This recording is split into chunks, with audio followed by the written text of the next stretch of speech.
සුබ දවසක් යාළුවනේ. දැන් මේ ඔයාලා දකින්නේ ඉතාම කලාතුරකින් කැමරාවේ සටහන් වෙන සිදුවීමක්. මොකද මේ වෙන්නේ? මුලින්ම ඔයාලා බලන්නකෝ දුම්රිය එන්ජින් එක දිහා. මොනවා හරි ඔයාලට පේනවද කියලා? පේනව නේද යාළුවනේ? දුමත් එක්ක ගිනි දැල් නිකුත් වෙන ආකාරය.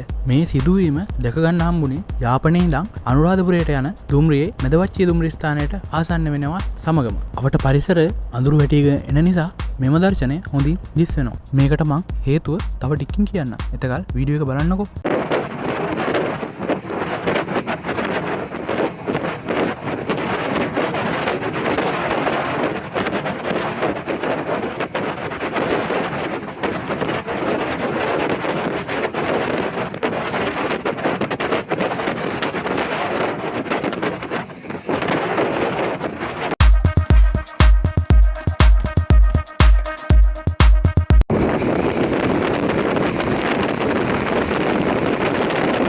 ඔයාලා හිතන විදිහට ඇයි මෙහෙම වෙනව ඇත්තේ? එහෙම වෙන්නේ ඩීසල් නැත්තම් ඉන්ධන නිසියාකාරයෙන් දහනය නොවීම. ඒ හින්දා තමයි ෂණිකව ගිනි දැල් මතුවෙලා ඒක ආයෙත් නැති වෙලා යන්නේ.